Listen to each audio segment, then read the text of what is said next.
Assalamualaikum warahmatullahi wabarakatuh. Shalom, Om Swastiastu, Namo Buddhaya, salam kebajikan dan salam budi luhur.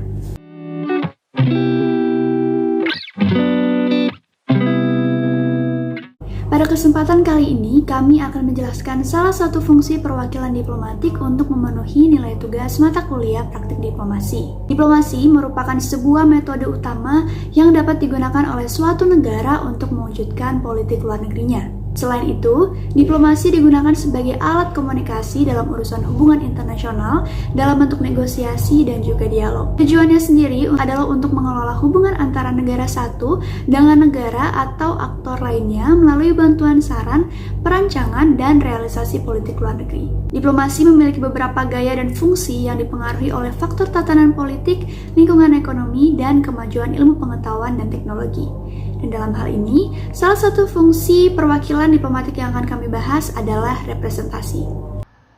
Representasi merupakan salah satu fungsi dari seorang diplomatik yang bertanggung jawab untuk meningkatkan hubungan antara negara penerima dengan negara pengirim, melakukan penyelidikan, melakukan protes, mengadakan perundingan, serta melindungi kepentingan warga negaranya yang berada di luar negeri.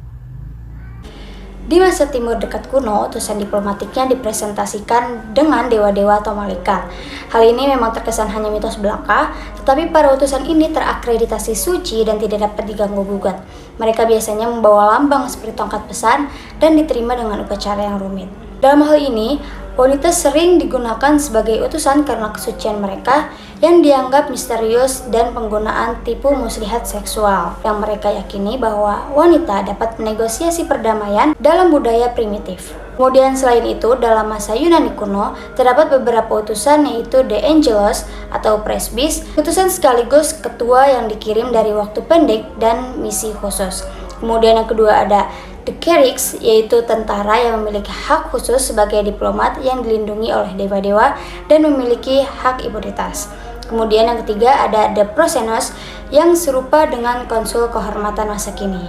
Pada tahun 1961, Konferensi PBB tentang hubungan diplomatik dan kekebalan mengadopsi Konvensi Wina tentang hubungan diplomatik untuk menggantikan peraturan Wina dan Oaks yang telah dibuat pada abad ke-19 yang isinya mengatur tentang hubungan diplomatik dan perwakilan diplomatik. Konvensi ini menetapkan tingkatan dari perwakilan diplomatik yang masing-masing memiliki fungsinya tersendiri. Di antaranya, yang pertama terdapat duta besar atau ambasador. Duta besar atau ambasador adalah tingkatan tertinggi dari urutannya yang mempunyai kekuasaan penuh dan luar biasa dari negara asalnya. Duta besar yang luar biasa tersebut memiliki tugas beserta fungsi sebagai diplomatik. Antara lain, yang pertama, mengatur pelaksanaan tugas-tugas pokok perwakilan. Yang kedua, melaksanakan petunjuk, perintah, dan kebijaksanaan yang telah ditetapkan oleh pemerintah. Setelah duta besar atau ambasador, di urutan kedua ada duta atau gerzan. Duta atau gerzan ini yang senantiasa diberikan tugas untuk menjadi wakil diplomatik. Dengan hal ini mengindikasikan bahwa pangkatnya lebih rendah dibanding dengan duta besar atau ambasador, baik dalam menyelesaikan persoalan kedua negara ataupun menjalankan keputusan lainnya. 3. Menteri Residen. Menteri Residen adalah perwakilan diplomatik yang dianggap bukan wakil pribadi kepala negara, dengan ciri khas hanya memiliki tugas untuk mengurus urusan negara. Menteri Residen dalam tingkatan ini tidak akan mampu untuk mengadakan pertemuan tanpa adanya restu atau pengangkatan menjadi duta diplomatik. 4.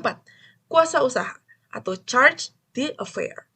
Kuasa usaha adalah perwakilan diplomatik dengan pangkat yang memiliki urutan paling rendah, yang dijadikan sebagai PNS dengan status pengangkatan Menteri Luar Negeri, dengan fungsinya membantu keseluruhan operasional dalam bidang-bidang diplomatik.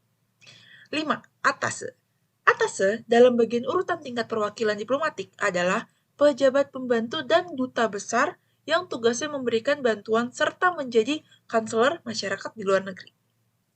Poin terakhir sebagai contoh nyata yang dapat dipelajari melalui perundingan internasional seperti ECOSOC 61 Session of the Commission on Social Development yang dilaksanakan pada 6 Februari 2023 kemarin dan dihadiri oleh perwakilan diplomatik masing-masing anggota negara seperti H.M.S. Camilla Waltersson Granvall sebagai Minister for Social Service of Sweden dan Ambassador Pedro Luis Pedro Socuesta as Permanent Representative of Cuba to the United Nations.